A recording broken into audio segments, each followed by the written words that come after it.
Tesoros del Ñelol.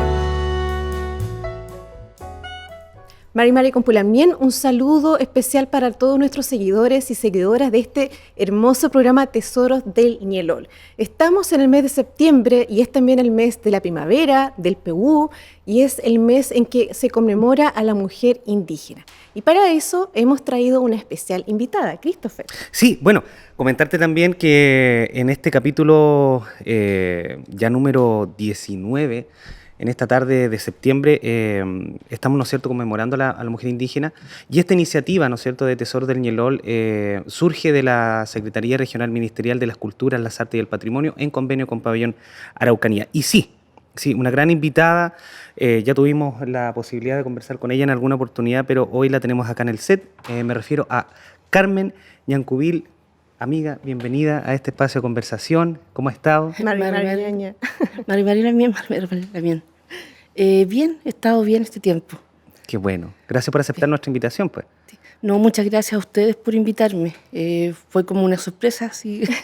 Qué bueno. Oiga, y vamos a entrar a materia. Nos gustaría saber de dónde viene, cuál es su lugar de origen y algunas cosas significativas de su infancia que van a develar la mujer que hoy está frente a nosotros. Bueno, yo vivo en Temuco actualmente, pero mi familia vive en Maquehue. Sí, toda vive en Maquehue. Con mi mamá estamos acá en Temuco, sí. Uh-huh. Y ha sido siempre un tránsito entre el campo y acá en Temuco. Yeah. Bueno, antiguamente era un tránsito más largo porque la micro, ir al terminal, era todo un peregrinaje, no sé cómo lo hacía. Pero ahora no, o sea, es como... ahora uno se demora como 15 minutos. Sí, claro, ya como fluido, hay como un proceso. Yo vivo en Maquehue Zanja, que es cerca igual. Súper. Lamien, bueno, hay una temprana inquietud por la lectura, por la escritura. ¿De dónde surge esa relación con los textos, con los libros? Sí, bueno, tiene que ver en parte con mi historia de vida igual. Uh-huh. Mi historia se relaciona con la historia de mucha gente mapuche en sí. Mi mamá llegó súper joven a trabajar a la ciudad como empleada doméstica y tuvo unos patrones que estuvo excelentes. Yo nací como a los como a los 25 años que ya estaba trabajando y me criaron como hija. O sea, al final tenía 2 mamás y un papá y tuve hermanos que no eran mis hermanos pero que eran mi hermano. Entonces, y tengo una familia que es increíble. Así, no es mi familia de sangre, pero es mi familia. Y junto a mi otra familia que es de sangre. Así ha sido como una... hay autores que hablan sobre la hibridación de repente. Yo creo que en lo mío también hubo un proceso de hibridación en ese sentido. Pero siempre coexistí como con 2 culturas. Yeah. En ese sentido. La mapuche, la chilena, habían cosas que desde el mundo chileno no se entendían, pero las aceptaron.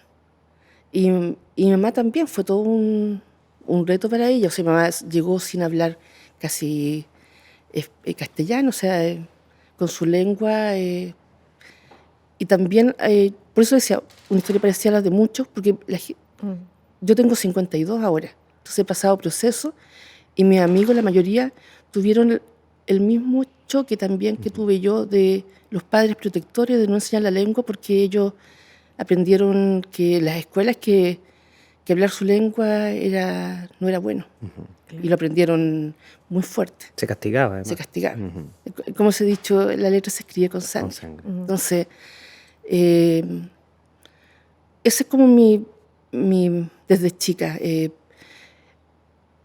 Y aparte, también de chica, yo tengo una discapacidad, que eso también me hizo transitar de otro mundo.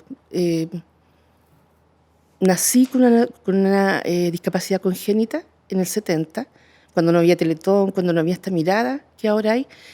Entonces mis trayectos siempre fueron de la casa hacia el hospital. Pasábamos por el museo y siempre, muchas veces, toda mi vida pasé por el museo. Mi mamá siempre pasaba, siempre miraba las cosas que habían y mi mamá me explicaba, me contaba. Cuando llegaba al campo veía también, comparaba. Y me parecía súper extraño que estuvieran en otra parte, que estuvieran en esa forma y en la casa estaban así en lo cotidiano. Y otra cosa que me llamó mucho la atención desde chica eran el hospital era un lugar inhóspito, la atención no es la misma que hay ahora. Y como mapuche era mucho peor. Mucho sí, peor. Mucho peor. Y en el hospital, en esa parte, en esa ala, había una figura, una pintura del Bosco que siempre me llamó mucho la atención. La vi toda mi niñez, pasé muchas horas ahí esperando atención, esperando por una u otra cosa, y era el Jardín de las Delicias, que después, cuando más adelante supe, pero al principio me causaba hasta temor, así después me empezó a dar la curiosidad, ya después ya no era el temor, sino era El detalle. tantas figuras, tantas cosas que tiene esa figura, o sea, esa pintura es muy compleja en sí. Y para uno como niño, de esa tremenda pintura, con todos estos mundos que hay, era todo un descubrimiento igual. O sea, pero al final se transformó en algo cotidiano. Lamien, y en esa casa que usted cuenta que finalmente fue como una familia, algo pasa ahí con la pintura, con los colores, Sí. con los libros. Sí, bueno, mi hermana es bibliotecóloga, le encanta. Hasta el día de hoy es bibliotecóloga, estudió cuando estaba la Chile acá, Claro. era la UFRO. Sí. Y después entró a trabajar a la Católica, pero desde chica me empezó a leer. O sea, tengo todos mis recuerdos de estar todas las tardes ahí sentada al lado de ella. O ella estaba o me leía o me enseñaba a tejer, eran como esas cosas. Pero me leía mucho y no recuerdo, no tengo, quizás era mucho más chica, los libros como infantiles, sino como los libros, los cuentos, pero no para niños pequeños, sino cuentos más, o literatura que eran para niños de más edad. O sea, como yo tenía 3 años y me leía como para niños de 10 años. Les contaba el otro día que era porque tengo la imagen, bueno, una del Principito, que es un clásico, pero el libro Corazón, que también ese libro me leía y lloraba. Porque las historias son muy emocionantes y está bien escrito igual. Y abre un mundo de cosas. Pero quería volver a leerlo y ella no me volvía a leer. Me volvía a leer otras cosas, porque me acuerdo que me leía Horacio Quiroga, pero Corazón tuve una fijación un rato, entonces tuve que aprender a leer muy chica. Para poder leerlo usted Para poder las leer, veces que sí. fuese. Sí, me pasó con el Principito, me pasó con... y empecé a leer como a los 4 o 5 años, una cosa así, de a poco, pero era como la necesidad y la curiosidad también. Y esto también abrió como un mundo en las letras, bueno, y llegar al programa La Católica y ver esas tremendas columnas de libros, y me decía, todo lo que está aquí puedes leer. Así que era como, era muy... por eso decía, agradezco mucho este proceso de haberme criado también con esta otra familia, esta otra cultura. Y mi primer acercamiento, como siempre, bueno, siempre pinté, mi hermano le gustaba mucho la pintura, pero nunca él estudió ingeniería. Pero tenía estas acuarelas grandes que salieron como en los 60, 70, que eran como de 200 colores. Fascinante. Y a mí me gustaba mucho meter los dedos sí, en eso. Y no me dejaban, pero me metía igual. Era puro color. Y ya en kinder empecé a pintar, por decirlo así. Fue la primera vez que gané un concurso de pintura igual. Pero no me gustó. No fue una buena experiencia. Me separó de mi mejor amigo, que él no ganó. Oh. Era como, Claro, la competencia. y de niño uno no entiende de la misma forma. Fue la primera como acercamiento a entender como este cuento de las competencias, o sea, de las competencias. Pero fue un mundo de color. Así, y también después, una vez conversando con una amiga, le conté todo el proceso de las cosas que me había pasado mientras pintaba, y me dijo, de testaruda, fuiste chica de testaruda, porque la profesora me decía, hácele hojitas, hácele cosas. Claro, No, ¿quién?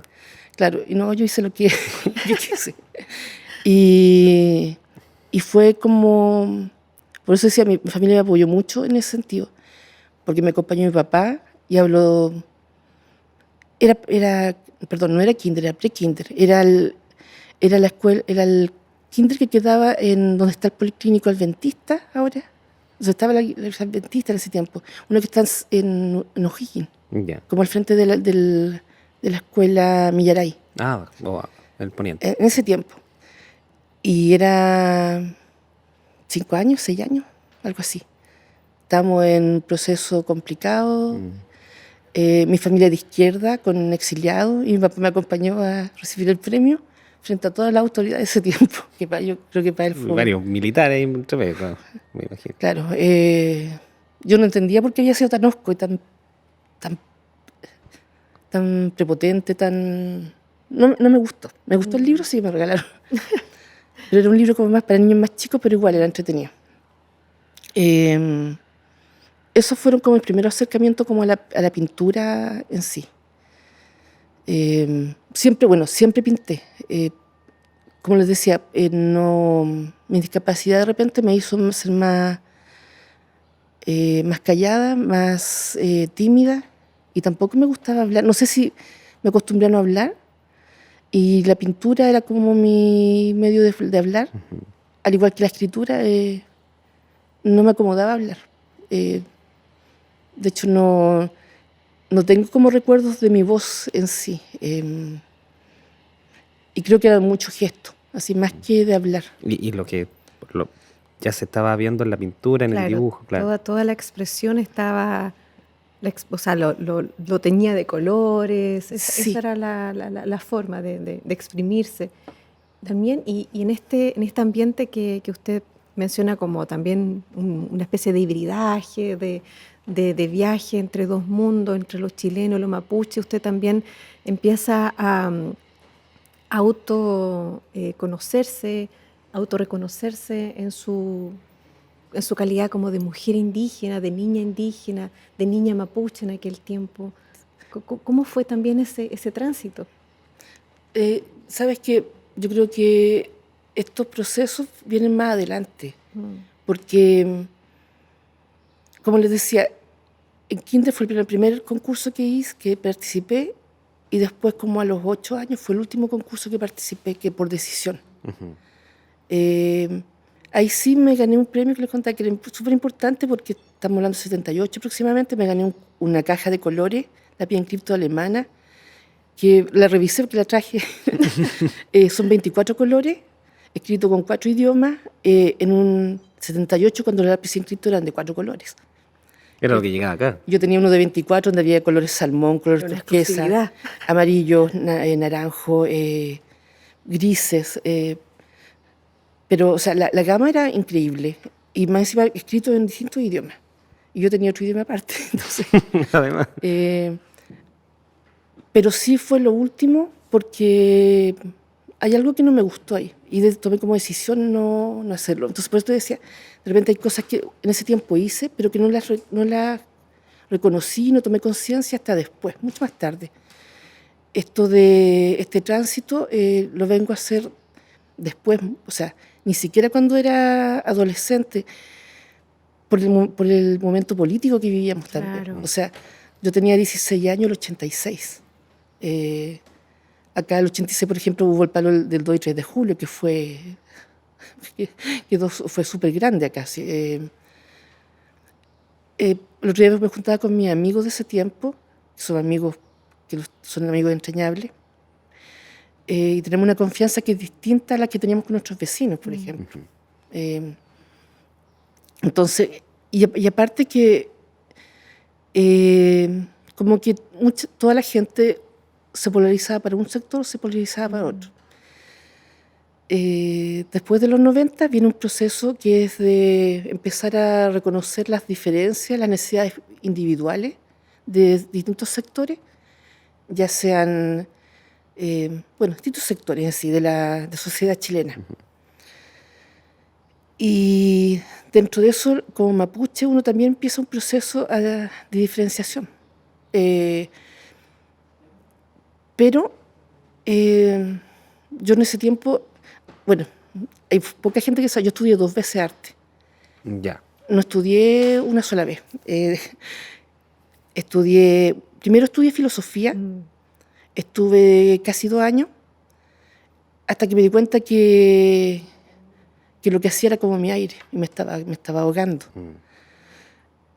Y fui a hablar con el asistente, y me dijo, o sea, lo que le hablé de lo que era la pintura, lo que significaba para mí, me dijo, ¿qué haces acá? Y justo ese mes se hizo algo en la universidad, en la Austral, que permitía que la gente que tenía del 90% de beca pagara el 3% nomás de la carrera para retirarse, porque antes tenían que pagar como el 40% en encontrar. Así que hice mis papeles, todo, me fui, me vine. Perdón. Me vine, llegué a la casa, mi familia quería que estudiara como ingeniería, otra cosa, que me gusta mucho las ¿Me vieron matemáticas. llegar y qué pasó aquí? Y yo me vine con todas mis cosas y más allá me encuentro con mi hermana en el bus, que no entendía. Y le dije, ¿sabes qué? Me pasó esto. Me dijo, ya, en la casa ¿Se hablará? se hablará. Entonces, me escucharon, me dijeron, mi mamá me dijo, una de mis dos mamás, me dijo, ya, pero estudias acá. Me dijo, das la prueba y estudia acá. Y yo pensaba irme a Santiago. Quería irme a la Católica de la Chile. De repente hasta Valparaíso podía ser, porque una de mis mejores amigas se fue a estudiar música a Valparaíso. Entonces también lo tomé como una opción. Pero me cambió escenario. Como yo cambié escenario, me cambiaron escenario y dije, ya. Una por una. Y también pensé, la vida algo quiere que me dio esta posibilidad. O sea, si me dio la posibilidad de venirme, pero no me permite irme. Entonces a veces hay que Hay que leer eso, sí. Sí. Y entré a la universidad y yo creo que en ese proceso ya empiezo a hacer, en ese momento la carrera duraba 5 años y medio. Ahora la carrera dura,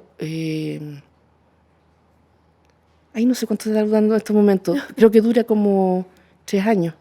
Ya, la carrera de arte. De arte. Acá en sí, la creo que dura Católica. como 3 años. No me acuerdo bien porque No, yo es que ha cambiado las mallas. Y yo me salí como a los 4 años y medio, más o menos. O 4 años, no, a los 4 años. Porque tenía una crisis. Hay un ramo de pintura que me gustaba mucho. Bueno, mi carrera en ese tiempo era diseño artesanal para salir. Yo no alcancé a tomar los ramos de diseño, sí alcancé a tomar creo que como 2. Tomé como la base, que era, y algo más. Pero me salí porque sentía que algo no estaba funcionando y no entendía qué pasaba. Con dibujo, con la pintura. Me salí por 4 años y conversando con una amiga de Conce me dijo, vente para Conce a estudiar. Entendí que había solucionado algunas cosas, que el problema no era mío, era un problema de institución. Ni siquiera era la católica, era un problema de cómo se ve la educación en sí, el arte y este ser indígena también. Y ahí me di cuenta que el problema no fue mío, pero que era necesario transitar eso. Y dije, no, vuelvo a la católica, como ya había hecho, voy a volver por un ratito. Y no, tuve que hacer la carrera completa porque al final de año me convalidaron y ya había pasado el año. Sí, la carrera ahora no tenía, ¿cómo se llama? Becas ni créditos. Yo cuando estudié filosofía, estudié con la beca Mineduc, creo que fue. Cuando entré a arte, la primera vez, no tenía derecho, entonces tenía crédito. Pero la directora de la carrera ese tiempo, la señora Graciela, me presenta con otras personas, no voy a decir quién para no decir nombre, directamente, y les gustó mucho mi trabajo y me cambiaron a beca. A beca. Entonces, cuando yo dejé la carrera, me dijo, ¿dejaste filosofía? Bueno, dejé arte. Me dijo, pero ¿cómo si tienes 90% de beca y tienes 5% de crédito? Pagas el 5%, pero tenía esa cosa interna que no entendía por qué. Claro. Pero era como, algo pasa. Bueno, y cuando volví también para solucionar eso y porque entendía que para mi familia era súper importante un título. Y claro, poder cerrar ese En ciclo. Claro, en las artes uno no siempre, si tú eres médico, eres profesor, necesitas el título para ejercer. En artes no. Pero entendía que para ellos era como Importante. Claro. Entonces era como, ¿qué le puedo yo regalar a mis papás como hija? Para ellos, que no fue parte de su educación, pensé que eso. Así que por eso también me quedé. Y por eso cerró, claro. Por eso, y cerró el ciclo. Y esto fue un proceso de empezar con la reconstrucción de identidad. Entonces ahí empiezo a entender todo esto desde niña, separar el momento social que vivíamos en ese tiempo y de entender también mi parte indígena dentro de eso. Que fue un proceso también junto con mis amigos que son mapuches, también de entender los procesos de que los papás no enseñan la lengua, las protecciones, de que no te enseñan ciertas cosas. En el proceso, por ejemplo, con un grupo fuimos a Ralco, esas casualidades, me junté cuando estaban todavía en Valdivia, con la gente de la UFRO, y subí y conocí a 2 señoras que para mí fueron igual determinantes en ese tiempo, que ya eran del movimiento social que había en Ralco, eran muy importantes, y que como grupo nos marcó. Todos los que subimos en ese grupo tenemos un cariño como especial porque lo que vivimos en eso fue muy especial. O sea, Y desde ese hecho pasó algo en sus vidas, para adelante. claro. Entonces,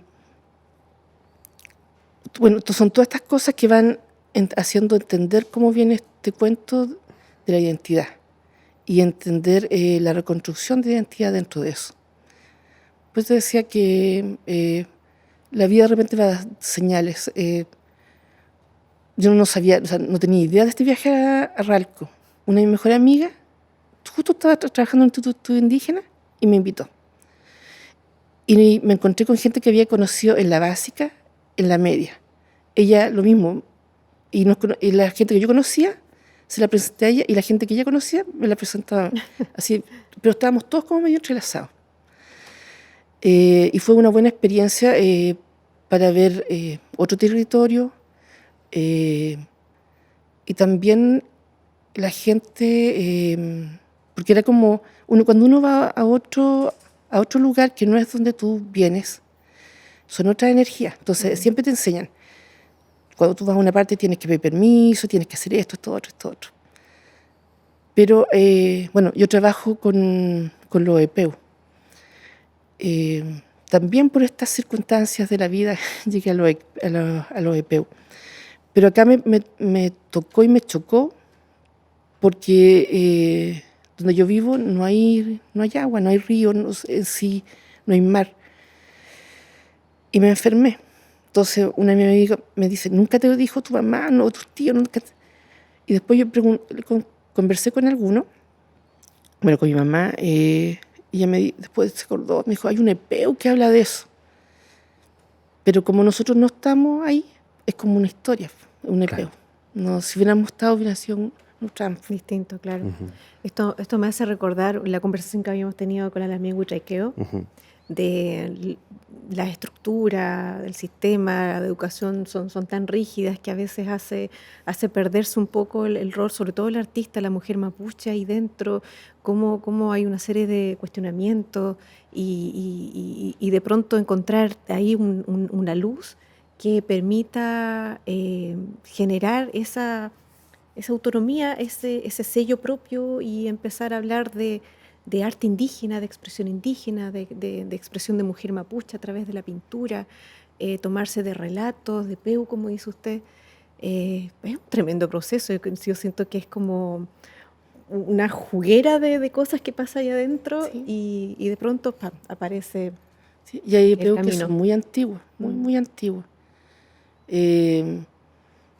Los antropólogos hablan, a ver, es que en lo académico hay un mundo de conceptos y de ideas también. Yo no soy reacia a los conceptos ni a las ideas en sí, pero creo que necesito saber dónde estoy parada antes que, o sea, como alguna vez a veces he escrito o dicho esta geografía humana de Temuco, que soy dentro de esto, como transito, como camino.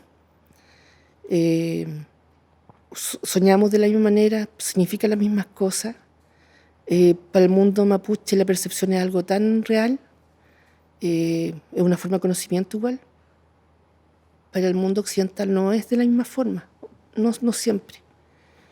Entonces, y en esto, cuando yo le hablaba de esta diferenciación que se produce a través de los 90, hoy en día tenemos otras variantes igual. Ya no solo el hecho de ser del arte en sí, ya seas hombre o mujer, sino el el papel de la mujer como mujer indígena hoy día, que es muy diferente al que se vivió en la década de los 80, de los 90. Cuando estaba en el Magíster de la Chile, hicimos un trabajo y tomamos toda la gráfica de los 80 para dar cuenta del movimiento pingüino en ese tiempo. Justo en el movimiento pingüino fue cuando estaba estudiando. Entonces tomamos los fotologs, que en ese tiempo, sí. Porque los de media hicieron desde Arica a Punta Arenas con los fotologs para comunicarse. Entonces yo era la encargada de revisar los fotologs desde Arica a Punta Arenas, todo así. Entonces empezamos a ver la gráfica, empezamos a ver, hay actores secundarios, creo que se llama una, que es del 86, que también fue importante. Y vimos el movimiento pingüino que se hizo, pero nos fuimos más atrás, nos fuimos a la batalla de Chile, para empezar. Ya como referente teníamos partido de alguna parte. Entonces, y lo que descubrimos es que en la batalla de Chile, cuando están caminando la gente, los trabajadores, los estudiantes, todos, van así, de frente. El 86 van así. Así. Y el movimiento pingüino van así. La corporalidad. El miedo instalado es increíble. Porque si bien el 86 la gente, los chicos, no estuvieron directamente en los 70, el miedo instalado estaba. Y eso el movimiento pingüino no lo tenía. Que es un cambio increíble. Claro. Sí, entonces, tú estás viendo que hay unos cambios que te vuelan la cabeza en la idea, hay un montón. Y si uno ve es el movimiento ahora de las mujeres que se han empoderado y de la sociedad civil, también es un voladero de cabeza, es increíble. Y lo que pasó últimamente es admirable, pero también me creaba un temor, porque ocurrieron cosas muy fuertes también. Y nos lleva el recuerdo de los 80 y claro. Se puede seguir torturando, se puede seguir. Es que la violencia está instalada. Claro. Independiente de la violencia está instalada y uno no tiene conciencia de eso. La vulnerabilidad está, pero la gente no siempre la percibe. Cuando la llega a percibir es como decir, es un frío increíble, por darle una corporalidad. Y eso en relación a la mujer, hoy día la mujer mapuche se ha empoderado en distintos ámbitos. Y cuando hablaba de este mundo de conceptos, también de dónde te paras, porque está el concepto de género dentro del feminismo, y hay también que yo no voy a decir esto otro, uno no tiene las verdades únicas, no existen. Exacto. Y los procesos de reconstrucción o de vida son tan independientes, pero sí creo que es necesario saber de dónde nos paramos. Y no siempre se hace eso. Yo creo que también es saber y también tener el coraje de posicionarse con una intención clara, no simplemente donde caí por azar, ¿no? Carmen, bueno, en honor al tiempo, hay varios temas que nos van quedando atrás, pero hay algo en torno al proceso creativo, ¿no? Nos damos un pequeño salto en la conversación, pero algo me pasa con la resonancia del color, que es un concepto que me llamó mucho la atención. ¿Y cómo es en este proceso creativo tú te instalas donde escribes imágenes, ¿no? Y que podemos visualizar? Algunas de sus obras. Entonces, ¿cómo ese proceso creativo va de la mano con la resonancia de color? Mira, para hablarte de eso, pero voy a hacer la idea de lo anterior con una pequeña cosa. Que cuando uno habla de las mujeres en un ámbito amplio, más allá de indígena, no es lo mismo nacer mujer que reconocerte como tal. Es un proceso político frente a eso, es una decisión política frente a eso. También en lo mapuche, no es lo mismo nacer mapuche que asumirte como tal. Y hablar de... Cuando están las mujeres, están las mujeres y están las mujeres indígenas en ese sentido, porque ¿cuál es la carga histórica que hay detrás de eso? Una vez en un taller dije, soy mujer, soy mapuche y soy pobre. Quizás se hacen muchas diferenciaciones, pero si uno básicamente, si yo no trabajo, no como. Exacto. O sea, tengo que trabajar, no me puedo enfermar, por así eso. Y cuando hablo del color, también hay una decisión política frente a eso, porque yo elijo el color como una forma de resistencia. uno... A ver, cuando hablaba de repente estas sensaciones, uno, para hacer una analogía, uno dice la depresión, que tiene momentos como oscuros, que te crean tiempos más resilientes de repente, o tiempos desconectados incluso. La vida es color en sí.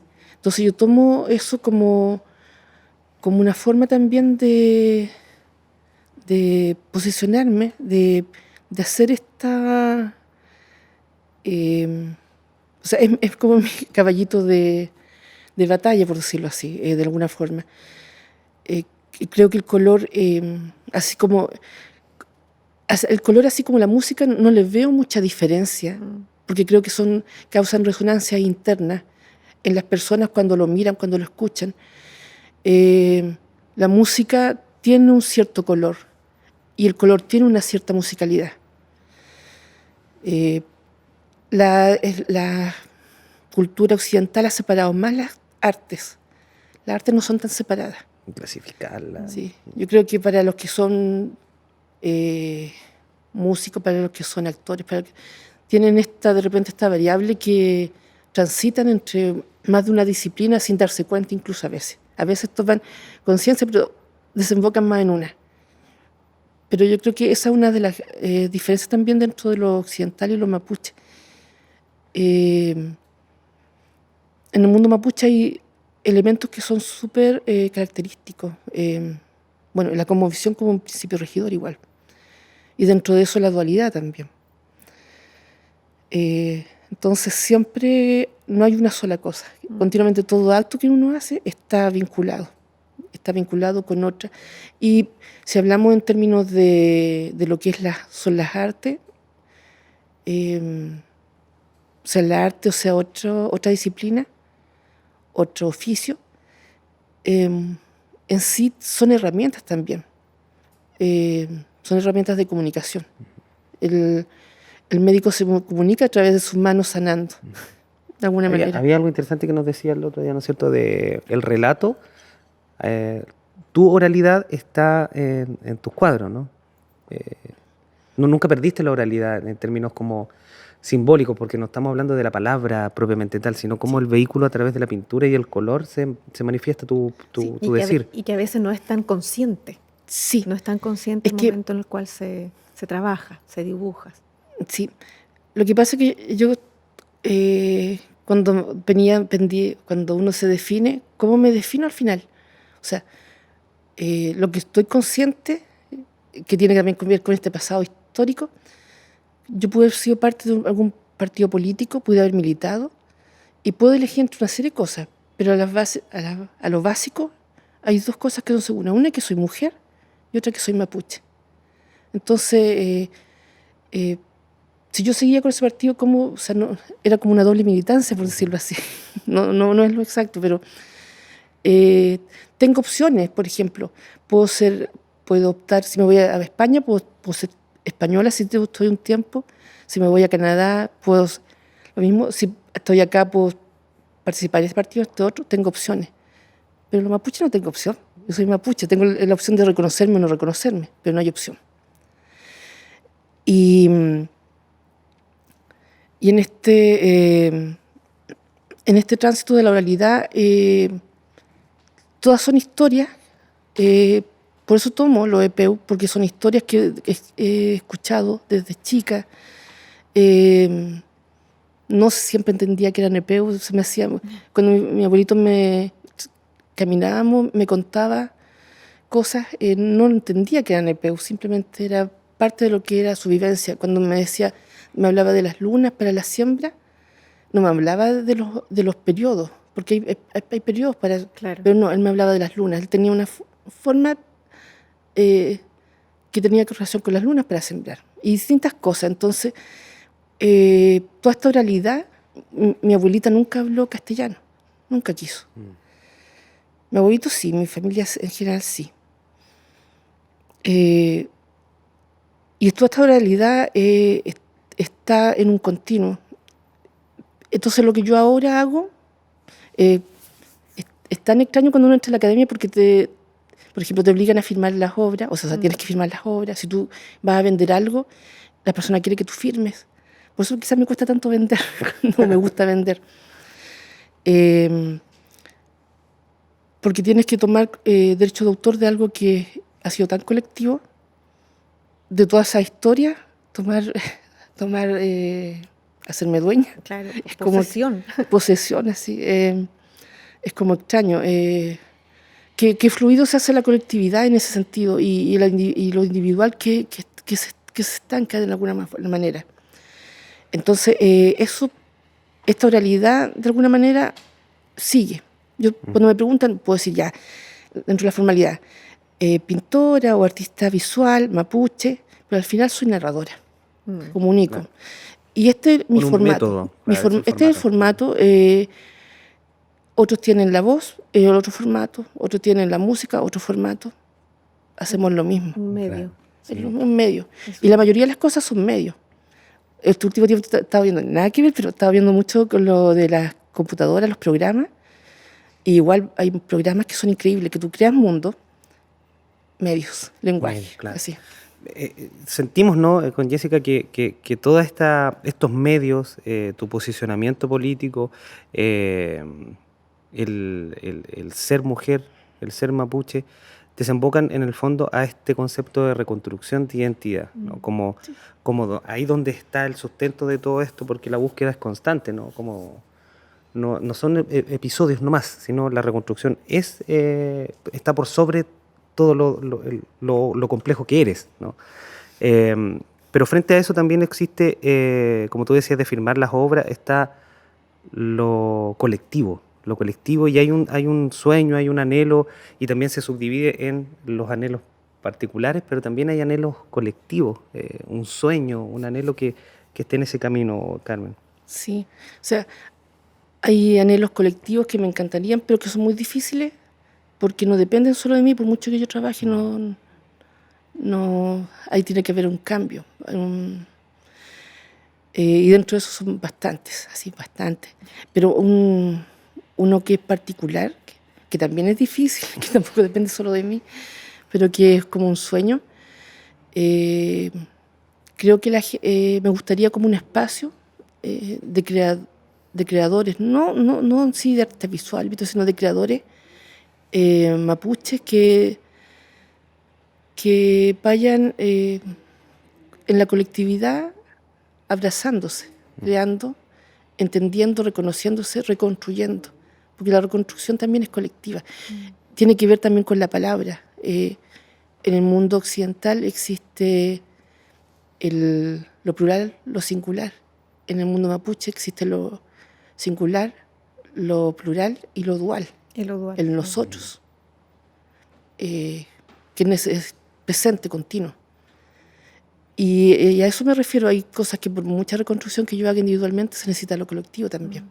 Y eso es como me encantaría como un sueño en ese sentido. Una vez vi en Canadá con los inuit algo como así, cuando lo vi dije, sí, eso algo así yo quiero, porque miraba la pantalla y sentía lo que emanaba de ahí. Así como, ahí voy a llegar al momento, ahí vamos a llegar, porque yo sé que lo vamos a encontrar. O sea, yo creo que no voy a morir antes de que lo voy a poder conocer. Sí, eso es un sueño como particular, pero igual no depende de mí solamente, pero sí puedo participar más que... Hay cosas que me encantarían dentro del mundo mapuche, pero ya son más sociales, mucho más grandes todavía. No, es muy, muy necesario ese espacio, esa instancia para irnos retroalimentando, para reconectarnos también con lo que nos sustenta, con la mapu, volver a crear desde los peumas, desde los sueños, y volver a crear desde esta expresión territorial, que es lo que nos dice la tierra donde habitamos, donde vivimos, donde respiramos, y a partir de eso generar estas propuestas que van a ser finalmente un WhatsApp que le vamos a mandar al pueblo mapuche del futuro, ¿no? Claro. Sí. Carmen, yo quería agradecerte, ¿no es cierto?, también en nombre del equipo por aceptar esta invitación. Evidentemente el tiempo, como hemos dicho en esta temporada, el tiempo Winca no nos da para más, pero sí, tu relato es súper importante para para todo un mundo que está en búsqueda de su identidad y que la reconstrucción parte también de lo individual, pero también de lo colectivo. Así que muchas gracias también por compartirlo. No, muchas gracias por su invitación. Y decirle a toda esa gente que estamos en proceso, ¿cierto? Sí. Así es que acérquense a los artistas, acérquense a los cultores, a los quimelfe, a las comunidades, a los machi, y porque esta recuperación de identidad es colectiva. Sí. Absolutamente. Y ya empezó. Bueno, Sí. recordarles, ¿no es cierto?, que nos pueden ver todos los jueves a las 20 horas a través de las plataformas de Facebook Live de Culturas La Araucanía, Pabellón Araucanía, los correspondientes YouTube y, ¿no es cierto?, el formato podcast en Spotify como Tesoros del Ñelol. Nos vemos el próximo jueves. El próximo jueves, Chaltumay con Pulamien, los esperamos a las 8 entonces en nuestra plataforma. Chaltumay. Veo que ya. Veo que allá la mien.